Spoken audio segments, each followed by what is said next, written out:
couple seconds to pause.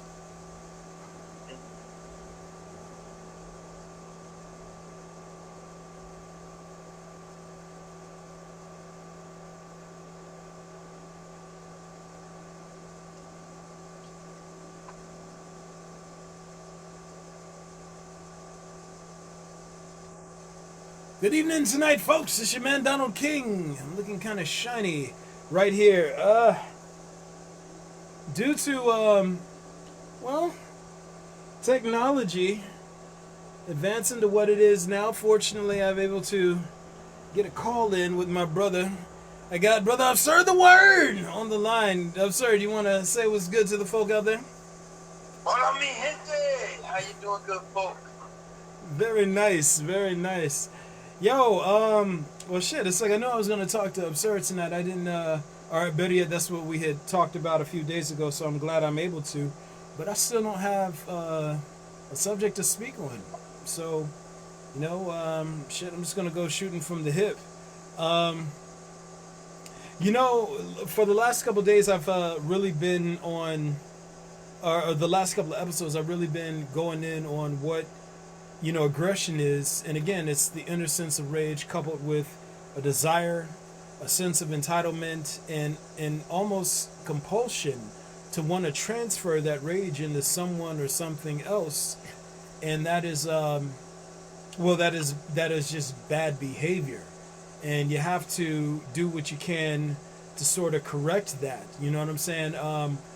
You don't have to go around trying to police people, but I think that it's everyone's responsibility to sort of do what they can to denormalize it, to really shine the spotlight on it. Like, hey, being an asshole to people, I know we get sort of trended into thinking that it's cute. I know that we get trended into thinking that it's acceptable, it's normal, and that, well, in many instances, we believe that we're entitled to just be assholes for no reason whatsoever.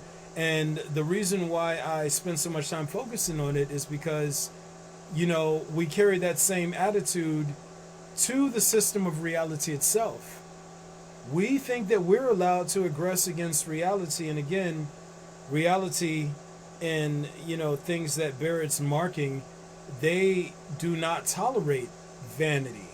They do not tolerate any action of aggression directed towards them whatsoever. And as such, everything that you sort of direct towards such entities, it gets reflected back to you with unimaginable interest. Think about it kind of like that that suit that T'Challa was wearing in the Black Panther, the one that absorbed all the kinetic energy, and then he just reflected it back, and it just like super increased the damage that he inflicted on foes. That's the way that it works at a mechanical level with reality.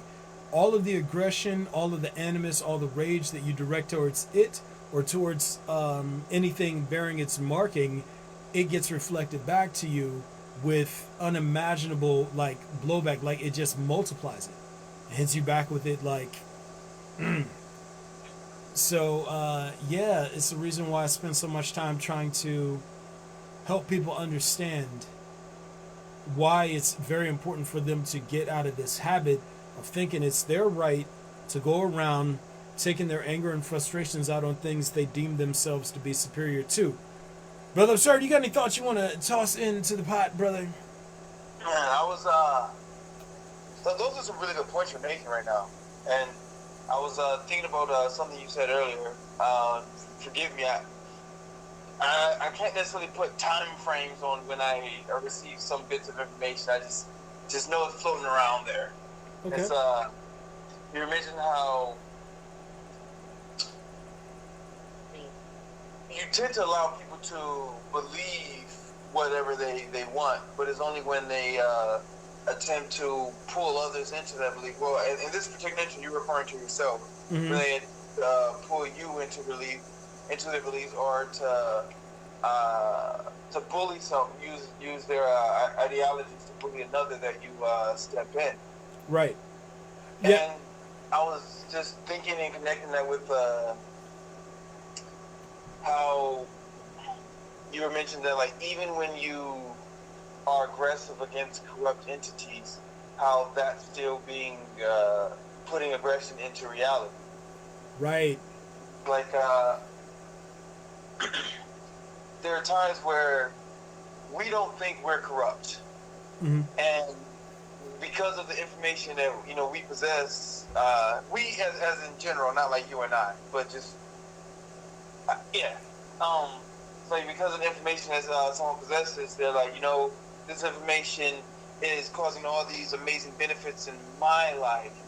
Like I should share this with other people. In fact, I should make sure that they hear and listen to this. And you don't really realize that you're being aggressive. You're so caught up in feelings of like happiness and elation that you're going around aggressing against others and aren't really paying attention to like the impacts and responses that others are having based on you attempting to control their behavior. Right. Right. I want to make sure that I understand what you're talking about. So, and I'm going to just reflect it back to you and give you an opportunity to sort of nip where I'm wrong at, so that it's like I'm making sure I'm understanding you properly. So basically, yeah, it's like, a lot of the things that I've been talking about recently, at least from what I gather from what you were saying, it really does go to, the principle of having, people releasing their hostility into reality as a system. And a lot of them are very well-intentioned people. They go around and they think that they're going to make the world right by controlling other people's attitudes, actions, and behaviors, and by sort of forcing their own will and inner sense of justice onto the world. And they think that that's how they're going to heal the world. And unfortunately, they end up making more messes, and the messes that they make are creating imbalances and ripple effects in reality. Is that close to where you were going with what you're saying? Yes, that is a much more accurate way of saying what I was trying to say. Thank you. Well, hey, we brothers. That's what I'm saying. And this is the beauty. See, this is the one thing. Like when we're talking right now, something that I love about talking with you is that when we talk with each other, we employ connective reasoning. And the reason why I'm able to reflect what you said back to you is because I'm always trying to understand you first. I'm always trying to understand you first. I'm not looking for ways to be right, and I'm not cherry picking things that you're saying in efforts to sort of latch on to something that I can exploit and use to break your argument down so that I can win against you. Do you understand what I'm saying? Because there's no competitive spirit between us. When you talk, my mind will naturally do half the work of filling in the missing blanks and organizing any of the things that may have been sort of out of place, simply because we speak in a spirit of cooperation. Do you understand what I'm saying? And this is one of the main things that I've been doing with my timeline in the way of just sort of getting rid of all of these negative people who only want to show up and fight and compete. They're not there to understand, they're there to compete. You know why I can say that?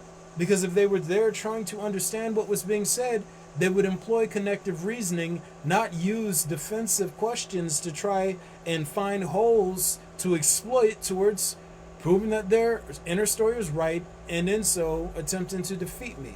Hopefully I said that right. So, oh wow. So it basically, so it sounds like you're saying like one of the reasons our conversations are really smooth is we're working together to try to make it make sense. Yeah, exactly. Well said. And it's like, and here's the thing, when you have a desire to understand, your mind will piece shit together for you. But if you just have a desire to protect your inner story, it doesn't matter how much sense someone makes, you won't understand them. I had to get rid of this guy named Brady today. Brady has been in my friends list for like 2 years. The entire time, this man has been on my friends list. You know what he's done? Showed up trying to be contrarian to every fucking thing that I say. Showed up trying to compete, trying to argue, trying to compete. And the worst part about it was, It'd be different if he was good. Like if he made really good arguments, they would be awesome. I'd be like, yeah, I love that.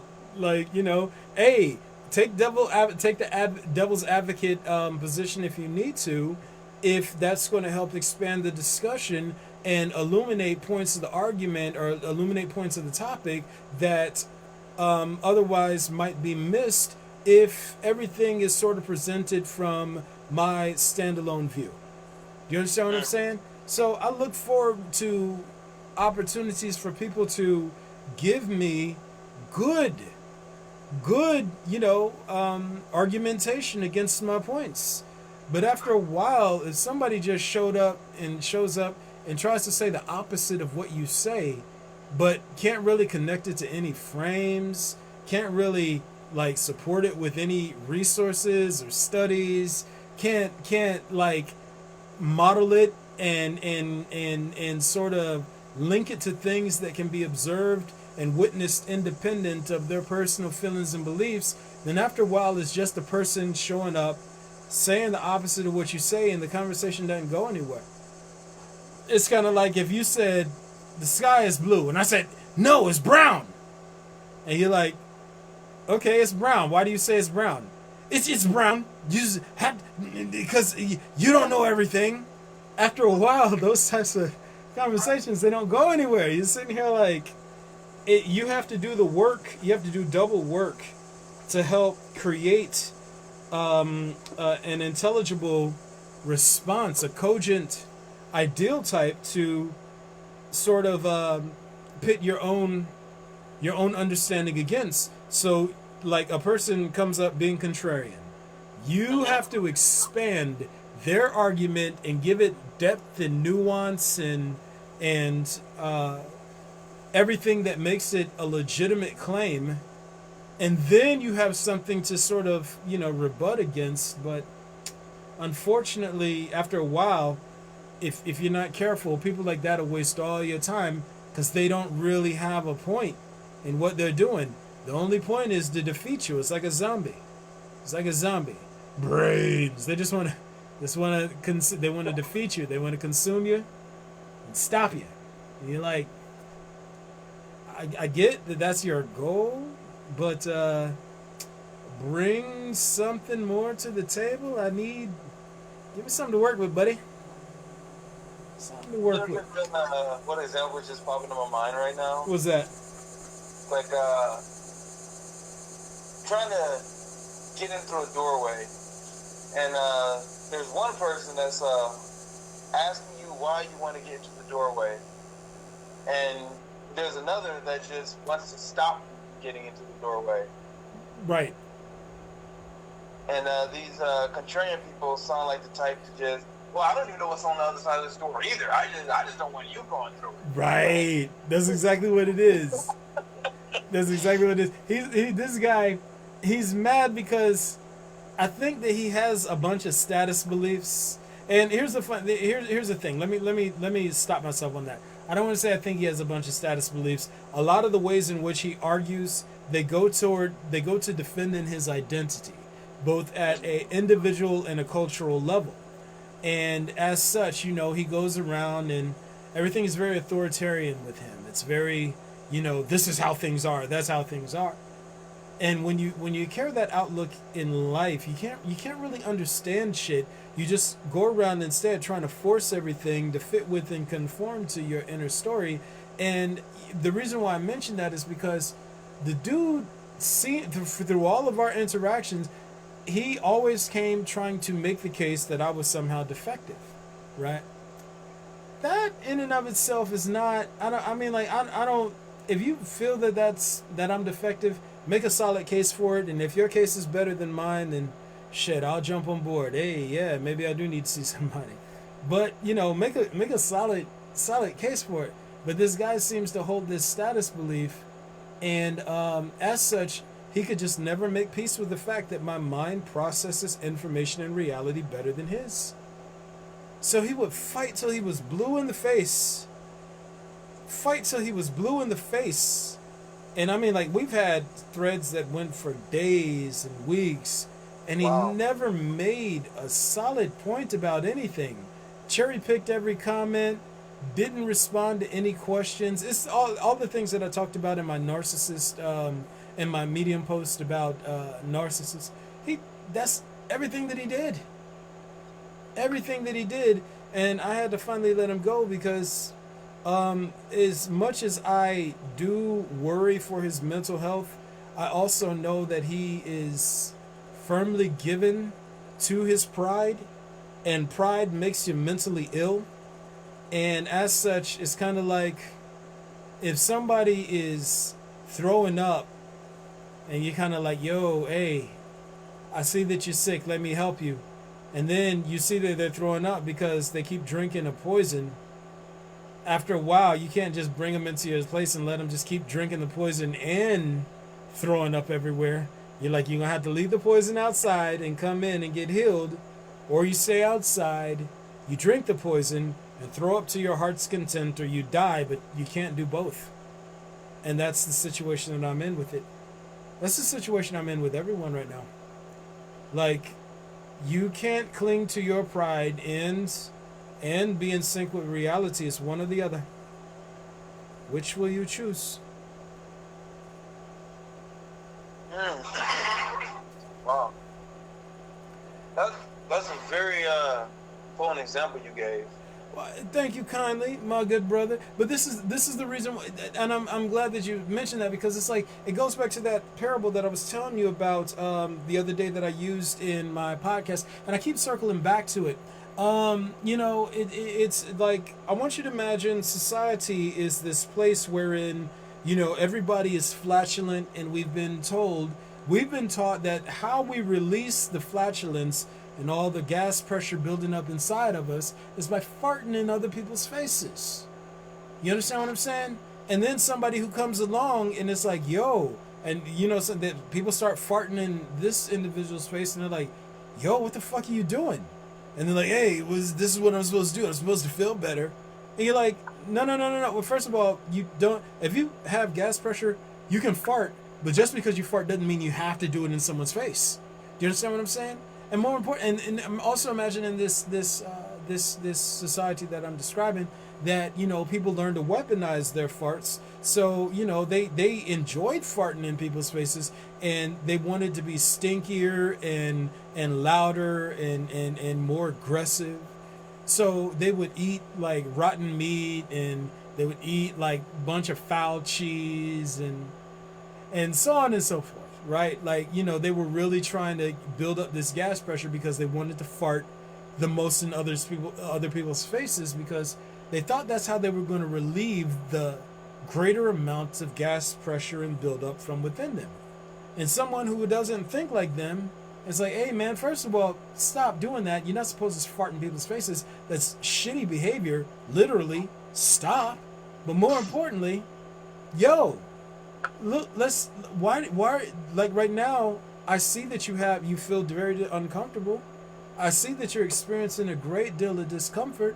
You have a lot of gas pressure. So first of all, let's stop eating all of the rotten meat and all of the stinky cheeses and the beans and stuff like that. Like, let's stop exacerbating the problem of you having this gassy, bloated gut, right? Let's stop exacerbating the problem. Now, instead of you thinking you can only find relief from your gas pressure by farting in people's faces, let's actually get to the problem of why you're gassy to begin with. This is mechanical. We can get this shit sorted.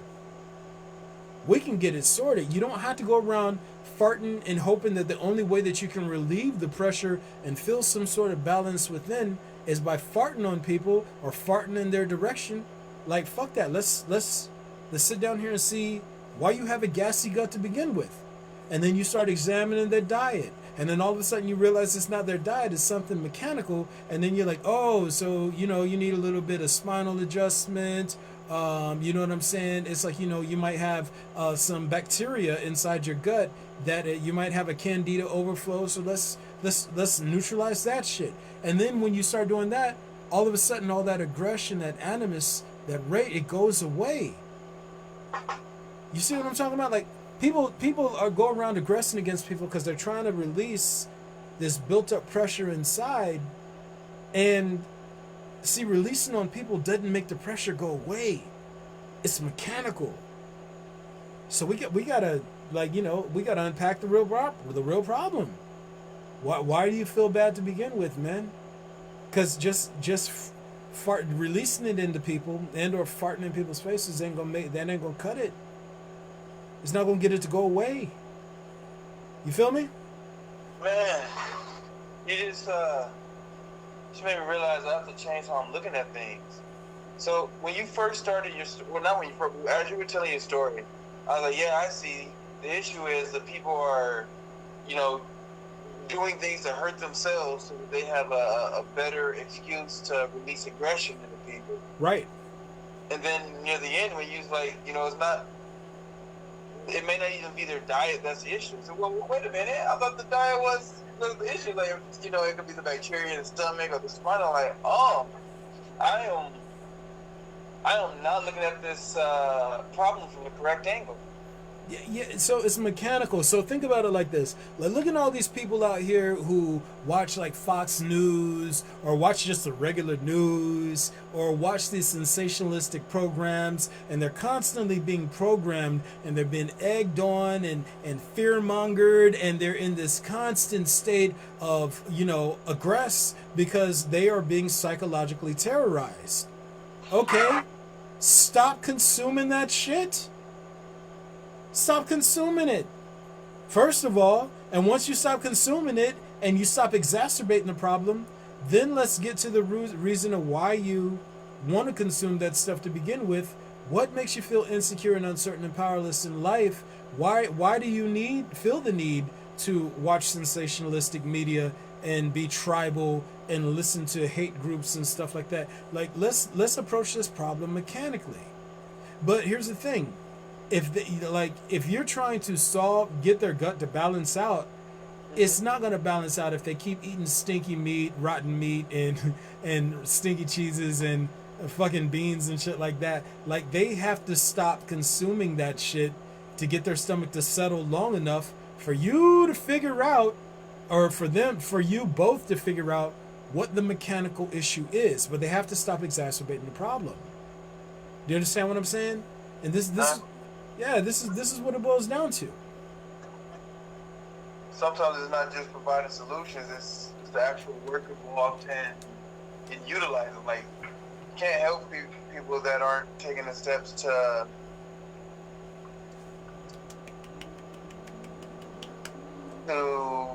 prevent themselves from being in situations that cause them to get sick to begin with. Amen. And that's what it boils down to.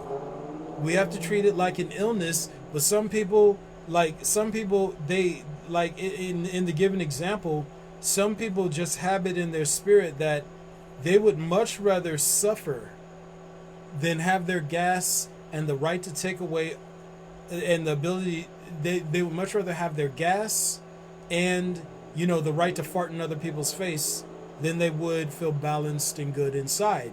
And if you are trying to help other people balance their gut so they can learn to stop farting in everybody's face, then the person who just wants to fart in people's face, you got to kick them out. Because the only thing they're going to be doing is perpetuating this cycle of aggression. They're going to be perpetuating this cycle of being rude and farting in people's faces. And, when someone comes and farts, when they go and fart in another person's face, then what's the other person going to do? The person's going to be like, oh man, I need to eat some beans and some rotten meats and some cheese so I can fart back on them. And it's just this never-ending cycle. So everybody who's given themselves to the path of aggression, who's just fully given to corruption, you got to start cutting them away at a certain point. I remember yesterday you had mentioned people attempting to trend, to commit actions to allow other people to be more comfortable releasing their aggression. Right. And forgive me, and I'm gonna shut up here in just 1 second. That's exactly what I've been doing in terms of cutting all these people away from our friends list who only show up to try and be disruptive with a like here and there. Like, the first thing they're trying to do is, first of all, interject an element of subjectivity to what I'm saying.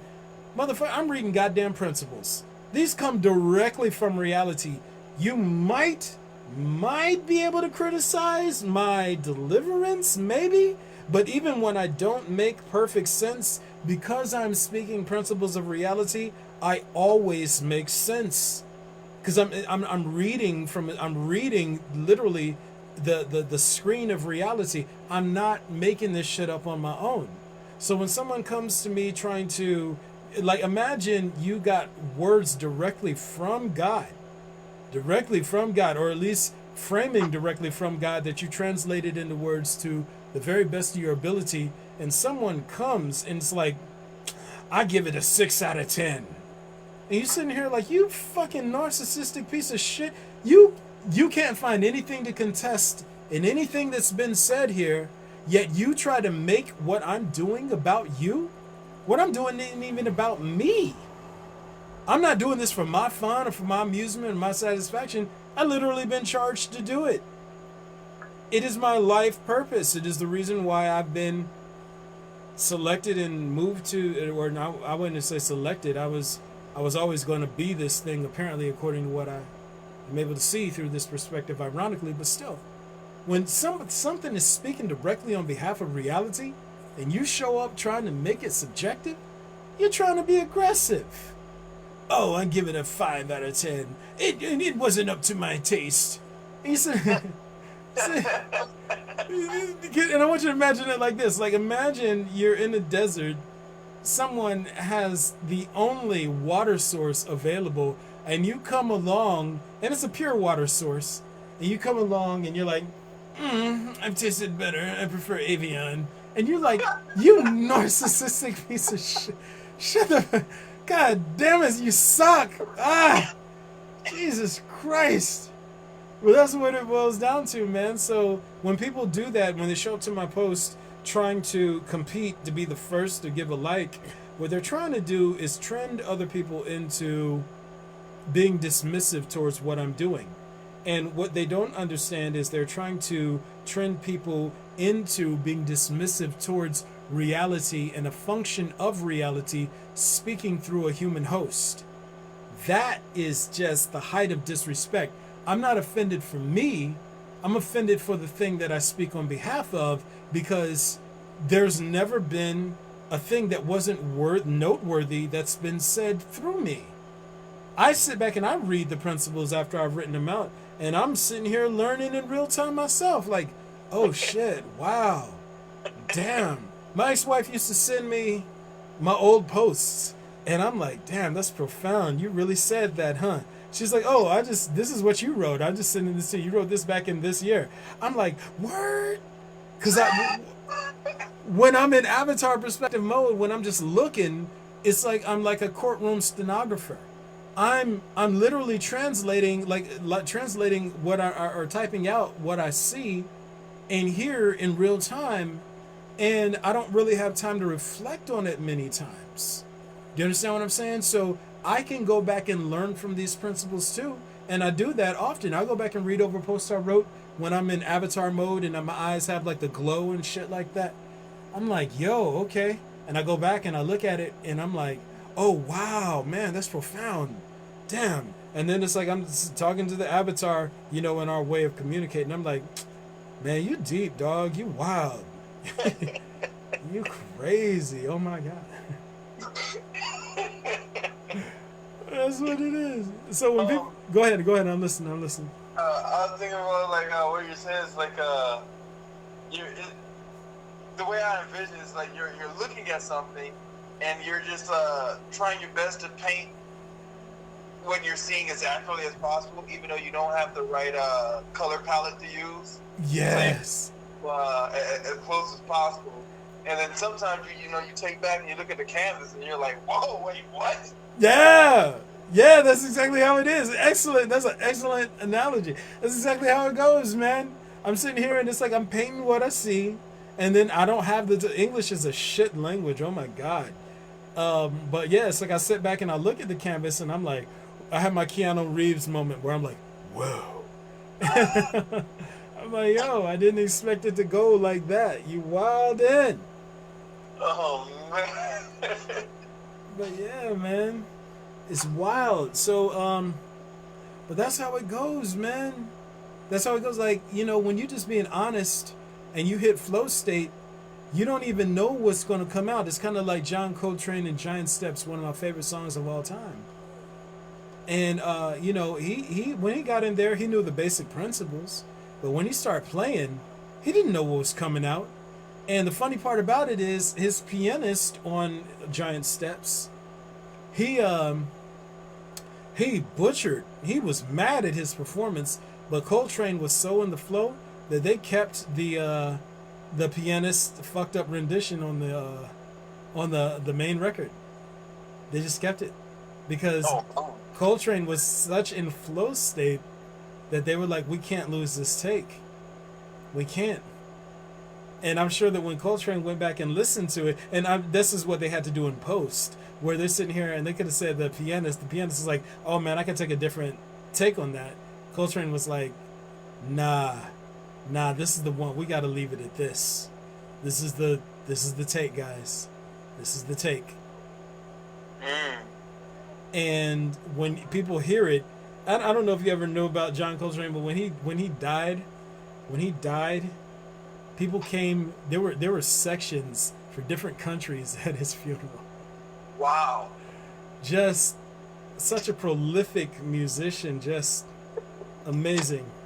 And he saw in principles too. It's so funny because he charted out the graph to Giant Steps, and there was some scientists who had done something similar, and they found that he had accidentally come up with it's something very similar to what I did in universal math with the double helix structure. It's insane. It's like, but it goes to show that I'm not making this stuff up. So it's there. Wow. These are principles. It's amazing. I'm looking it up, but I'm not about to play it. I'm gonna play it after. Oh yeah, man. Hey, you know what? Well, actually, tell you the truth. Because it's instrumental, but it's like I would get too distracted because my synaesthesia would kick in, and every time I see music. So a lot of people who when music is playing, I can't talk because it's like sensory overload. I'm like, I try to focus through it. I can focus through it now, but I have like my synaesthesia. It's like literally trying to watch a movie and talk to someone at the same time. It's like so many elements. I'm like, I'm trying to pay attention. Leave me alone for a second. Go ahead, you got it. Oh no, that's what I was agreeing with you. Oh right. Yeah, man. Yeah, it's like, you know what? And I'm really digging this, man.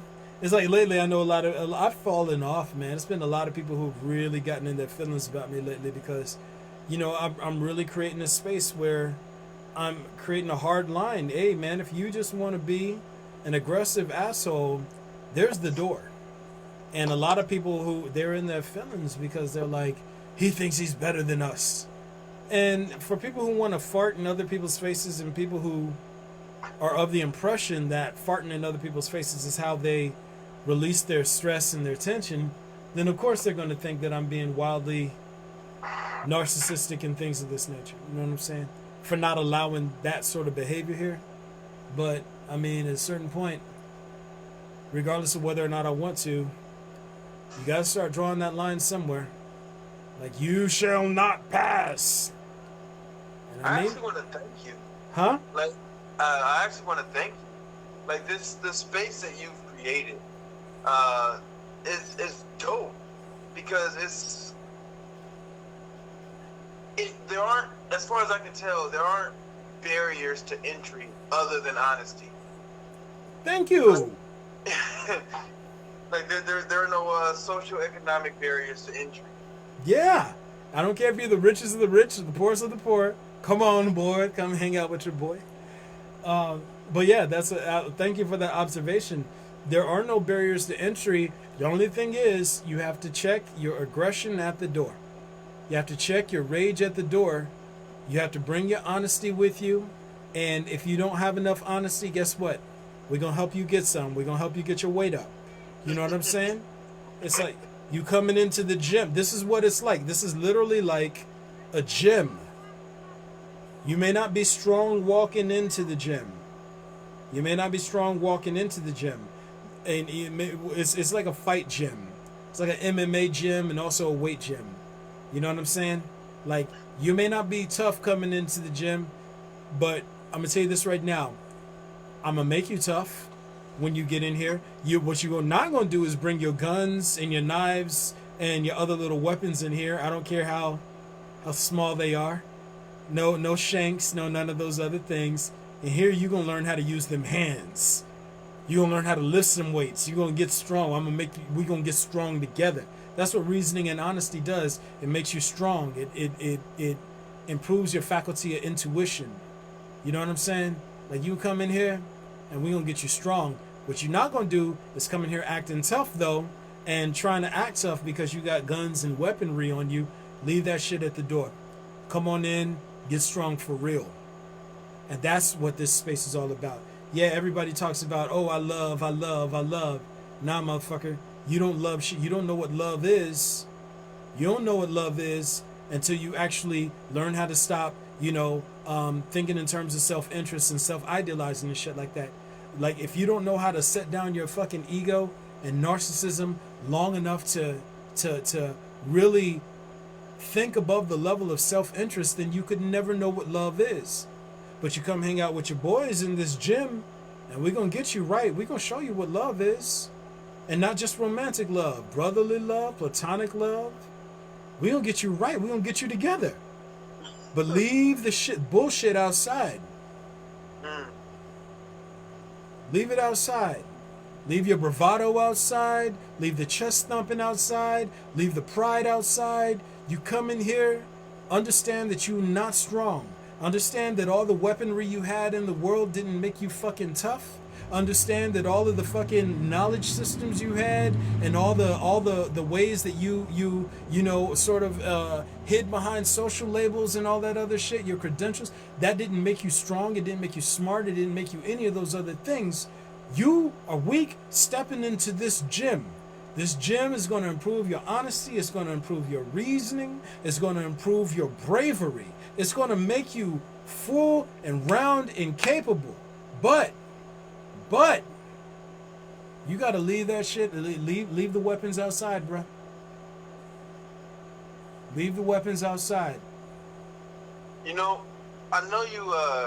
you mentioned a lot how I have this deep level of honesty and bravery, and I do see it when I engage with others.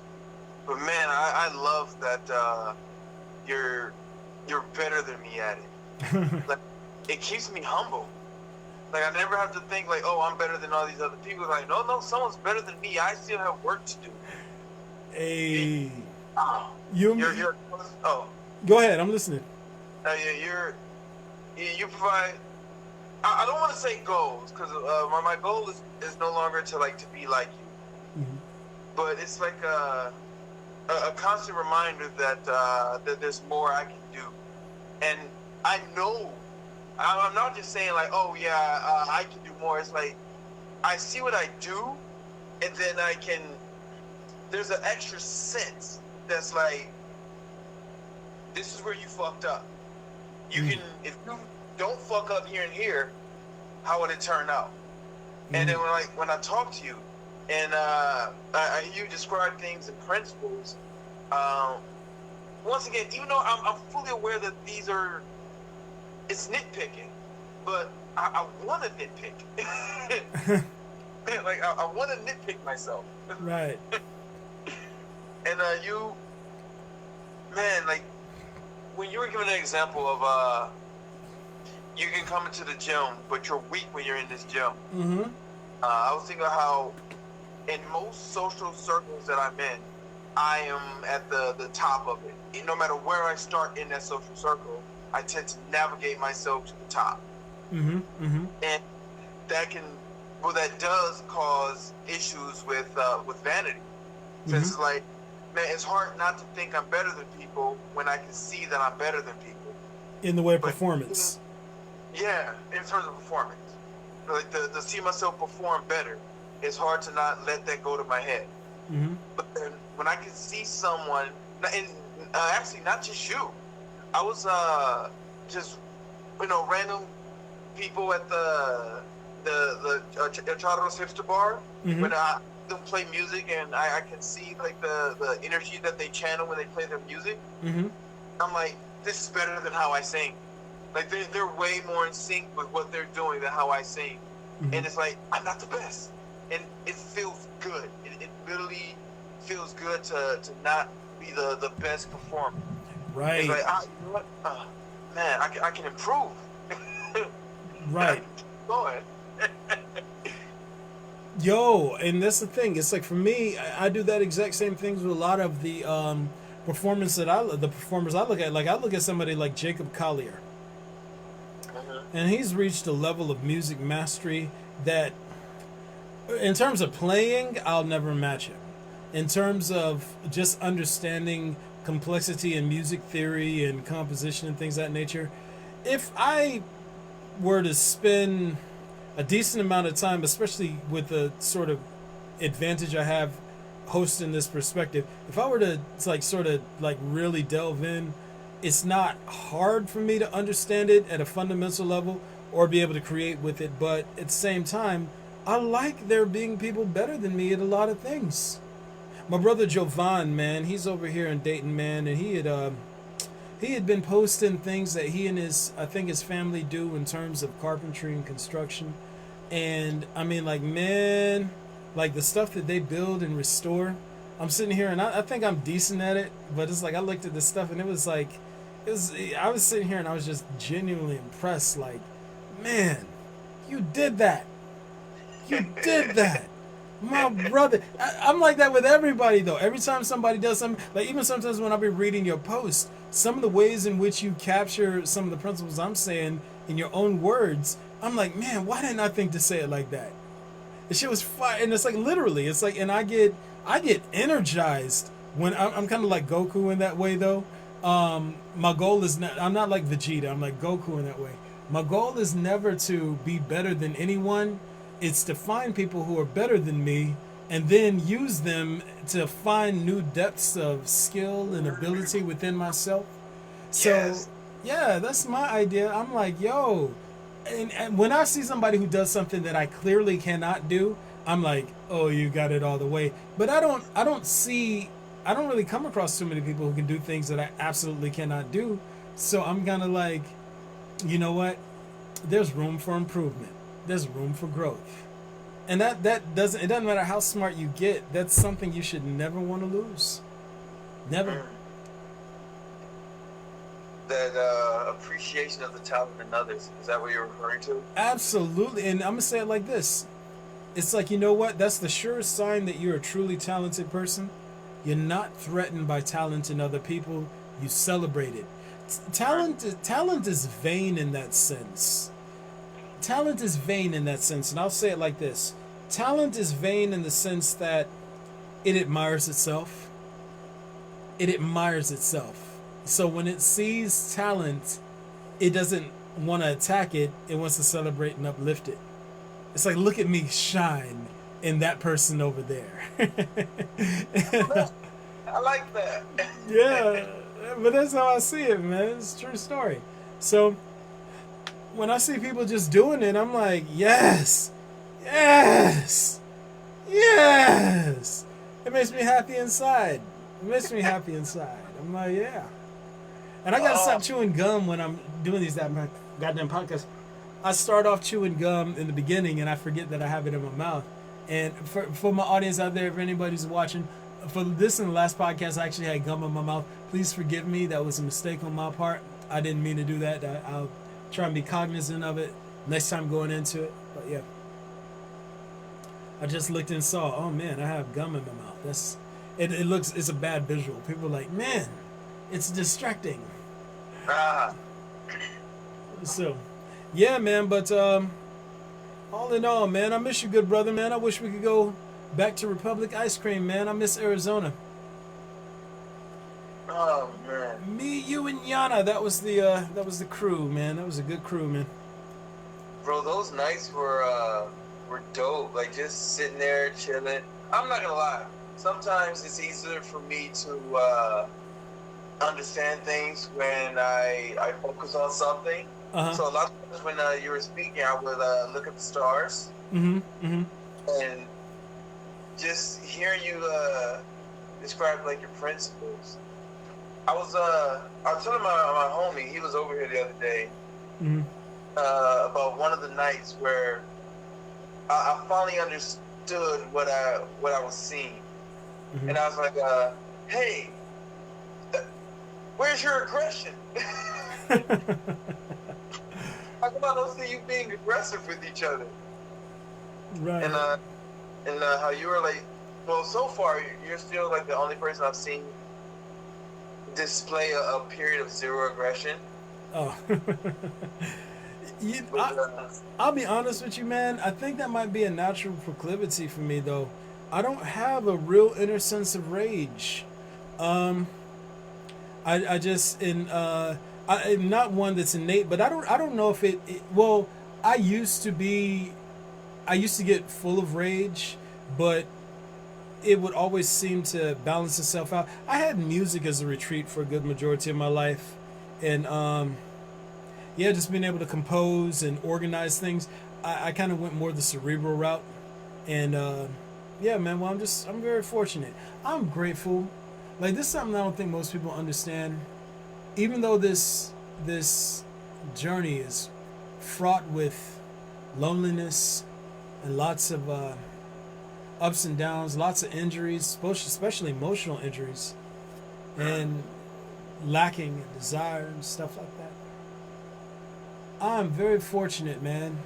All the things I've been able to see, just to go throughout the body of the universe alone, that in itself, I mean, just being able to and to scale, like not like sort of dreaming it, not it happening in idealism.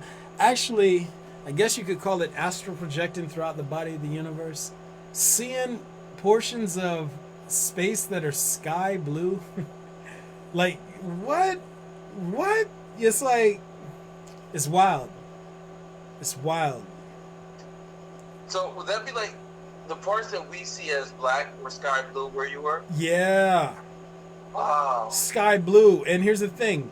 It wasn't as I recall, it wasn't like it's from inside of a nebula or like no, it was like the space, the firmament itself, or the backdrop that we would call space that's black over where we're at right now. It was sky blue.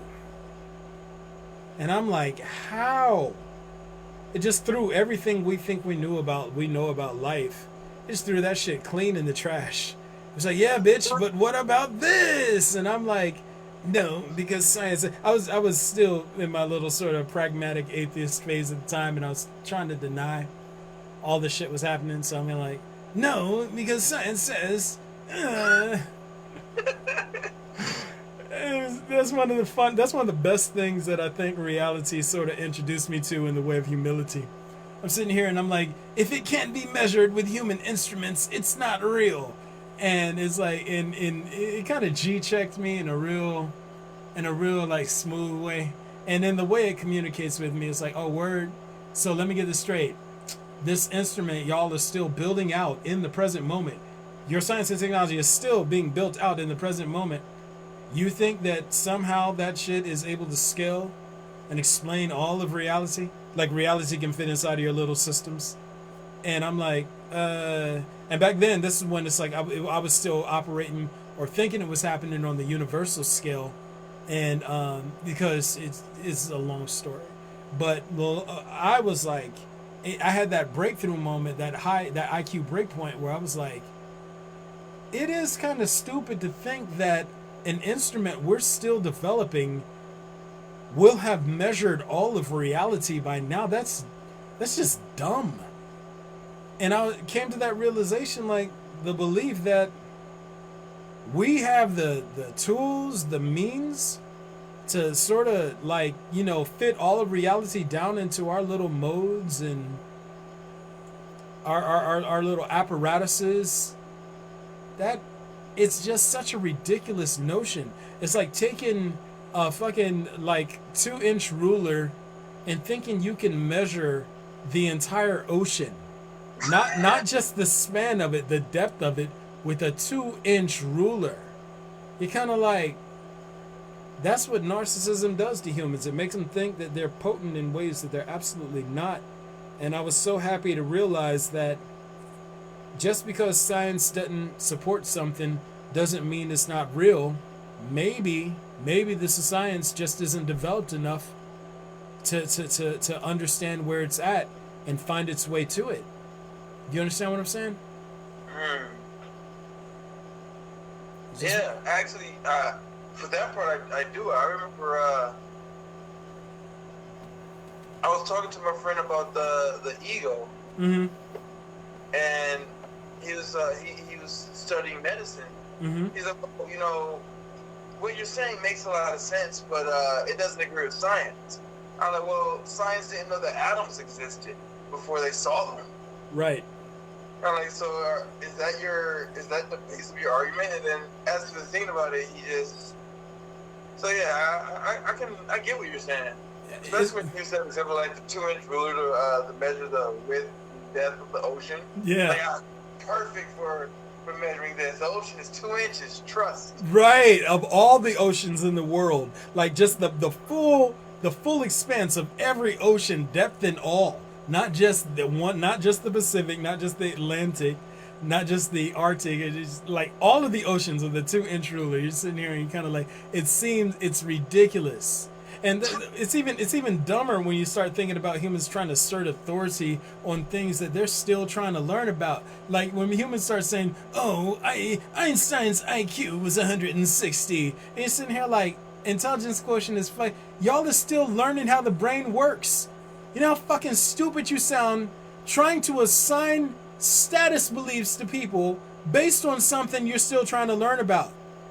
Using that same ocean analogy is literally like stepping into the ocean like to your ankles or up to your calves and shit like that and saying, okay, so guys, I know how everything about the ocean now because I'm standing in it.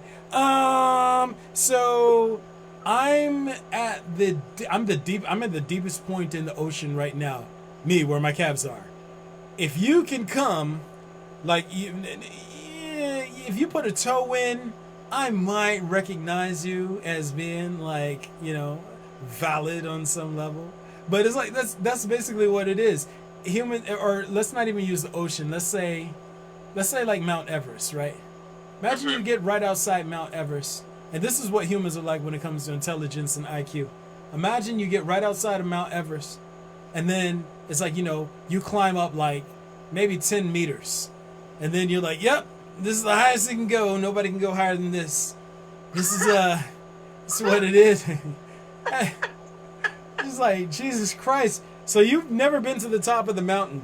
And to a person who actually has been to the top of the mountain, you know, them looking at you, your little 10 kilometers up, or your little 10 meters up, and you're sitting here trying to tell them, they're trying to tell you, the little person with their 10 meters, no one can go higher than 10 meters. And you're like, bitch, I've been to the top. Who the fuck is it? I've flown over this goddamn mountain. You don't have the power to tell me. You don't have the authority to tell me what is and isn't possible at your little 10 meters. No one can go higher than me. And you're like, yeah, that's in your imagination. That's your inner story. In reality, motherfuckers can fly over this shit. Some of us have been to the top. Just because you can't go to the top doesn't mean no one can go to the top, or that no one can go above the mountain. Your personal feelings and beliefs and your individual experience do not determine truth and reality for all things. Mm-hmm. And that's something that humans in their vanity would be wise to learn and do well to learn. The agreements we make with ourselves, the agreements humans make with themselves about reality, have no bearing on reality as a system. They have no... Isn't it really difficult for humans to, like, when we're kids, we're taught to respond to agreements. Mm-hmm. Like you agree to be home at certain times with your parents. You agree to communicate. And as you grow and develop, you go to school and you agree that all these things are true. Mm-hmm. I mean, of course, when you know, grow up thinking heaven is full of pearly gates and streets of gold and rivers, and then you're just like, this can't be heaven. This doesn't match anything of the agreements that we've made. Right.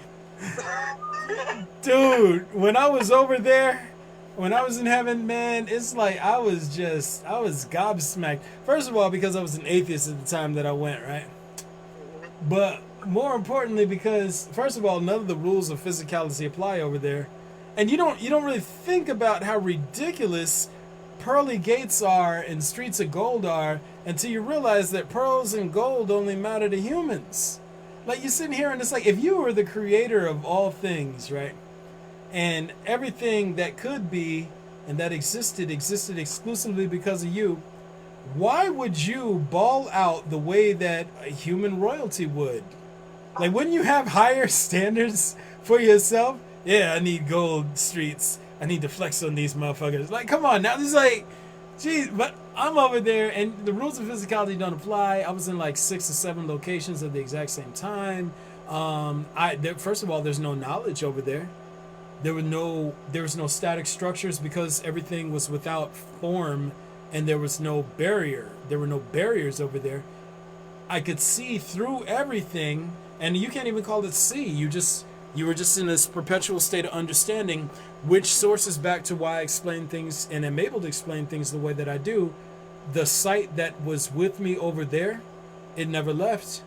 So all that I was able to see in the ways that I was able to see reality completely in principles, why it carried over. It carried over, and that was, I guess, the Holy Ghost or Spirit or Avatar perspective, whatever humans call it, becoming active in me. And I'm like, oh, shit. All right. Well, apparently this is happening, so say no more. But, yeah, man, it's wild. The agreements we make with ourselves, they make us dumb. They make us dumb, and especially when we sort of lean into them with pride and assumptions of correctness and subsequent desires to aggress against and transfer our anger and rage into things that don't reflect our inner stories and or the agreements we make with ourselves back to us. It makes us dumb. And I got to learn firsthand exactly how dumb I was, which is why I'm sort of honored that it is my life privilege, my life's work to show people exactly how dumb this species is, not from a space of judgment, but from a space of having overcome that level of stupidity myself. That, man, like I'm thinking back by your life story as you tell it. It's like I can just imagine looking back at it. It's like looking at your Facebook from 5 years ago, or going to look at your MySpace. Nice. This was me. Nice. Hey, that's a great analogy, man. That's exactly how it goes too. I sit back here, and even when I look at me doing old principles, I look at what I did in the true significance of prime numbers, first video, and I am just shuddering, like, oh my god. And I'm mad because I didn't know how to read principles perfectly back then, and I factored too much of myself into what I saw, and I look at it and I cringe. But now, the same principles are still there. I can go back and unpack them cleaner, but it was just one of those things where you're like, man, I'm grateful that I've come this far, but also I'm embarrassed at where I was, more so from before when I was enlightened. And in the end, when everything's all said and done, you're just left with a sense of gratitude, like, man. And my greatest thanks to reality, my greatest thanks to individuals like you who come into my life and who, I don't want to say lend credence to me or what I'm doing, but make me aware of the fact that all the effort that's gone into this, irrespective of how it plays out on the grand scale, at least it's made some impact. And that I'm more than grateful for.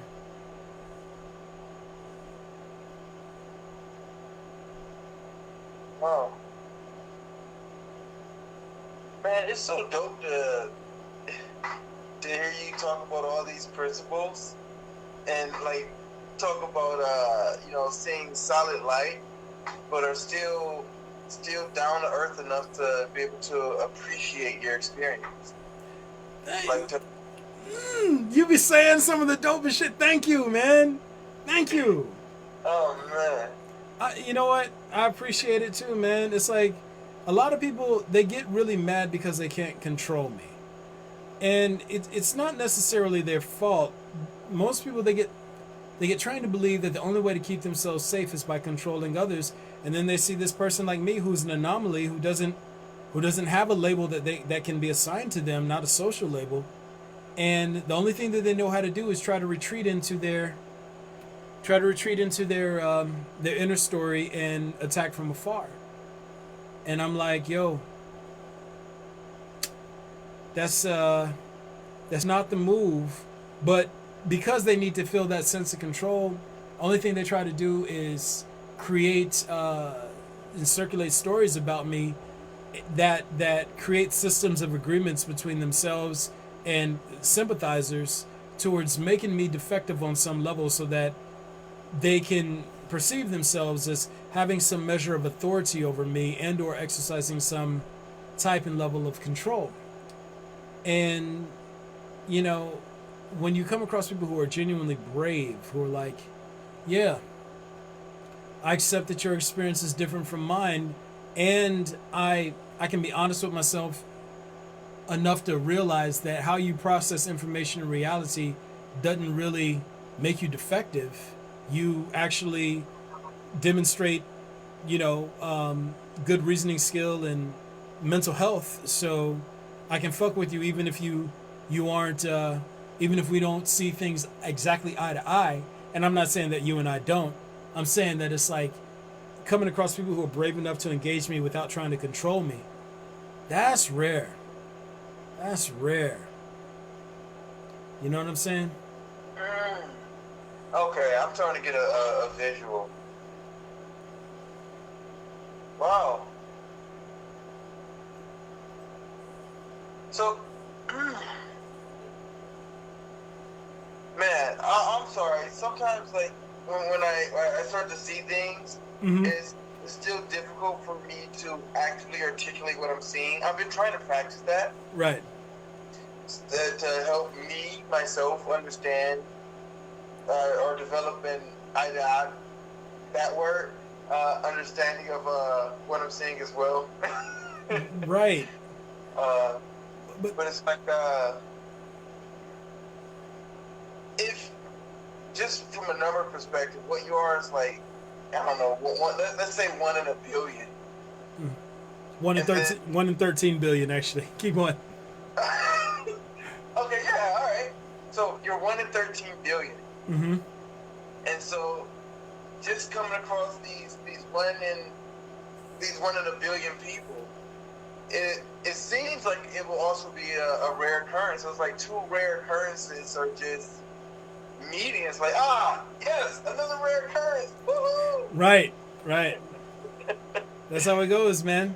When you come across people, and again, talent, and like, even if you don't want to view what I am through an ethereal, like, sort of lens, and if you just want to just look at it at the level of just talent and capability, coming across people who can process information on that level, and coming across people who can also understand and process information on that level and then reflect it back, it's rare.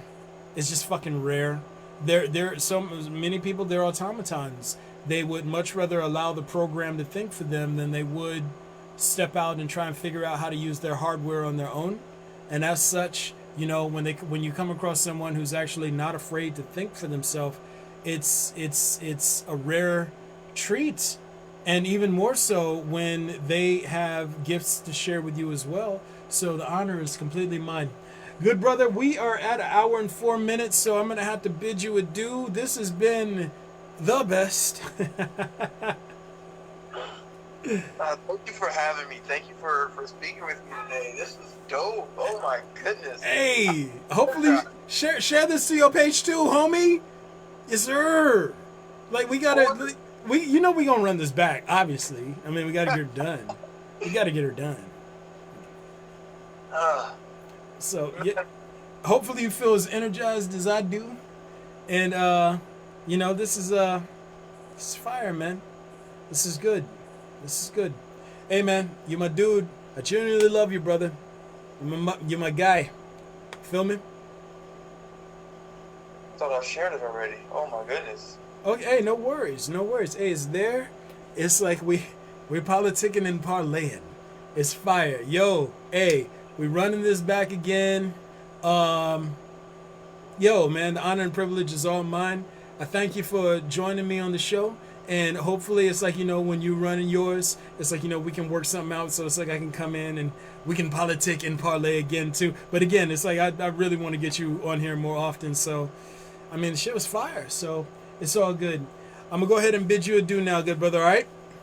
All right. See you, bro. Yes, sir. Have a good night. Good night. All right. Hey, guys. All right, cool. So that was with Brother Absird, man. Whoever tuned in tonight, I appreciate you. I thank you kindly. That's my guy. Forgive me if I didn't make a lot of eye contact with the camera. It's like, I was kind of looking about the room. And, yeah, but still, I mean, when you hang out with people, when you talk with people, it's always going to be very different than how you sort of perceive them without context. And I think that's one of the things that's like I like to do with people is give them an opportunity to interact with me in real time so that they understand what it's like, what's really happening in context. That said, I'm going to go ahead and get out of here. Guys, you already know what it is. This is Sorting and Sourcing Principles. That's what I guess I'm calling the show. I've had the sticker up for years. Or for a year. Or almost a year. And, I guess that is the title of this, but I also call it Calm Down. Guys, I shoot these Mondays and Wednesdays on Facebook Live. Monday of this week, I actually had to shoot on YouTube because I got a 24-hour ban from Facebook for a funny post. I don't have time to explain it to them, but anyway. Long story short, you catch me on Mondays and Wednesdays on Facebook Live. Also, I shoot and post to what is that? Instagram? Yeah, I'm Instagram. Avatar Cycle XIII. That's Avatar Cycle 13. And also, I fly all these videos over to my YouTube channel. You can check me out, Donald King. Just look Donald King Universal Math and all my videos will pop up. And then also I post content to Medium, stories, parables, essays, things of that nature. If you guys get any sort of appreciation out of what I do and you want to salt bay your boy with a little bit of love, you can hit me up on Cash App at Donnie King, DONNIEKANG. And then also you can follow me, or you can join the Patreon family. All proceeds go to building this up to a larger platform. Again, I want to reach as many people as I can before I'm out of this body. Don't know how much time I have. That said, I'll catch up with y'all next time. It's your man. I'm out. Appreciate you. Good night.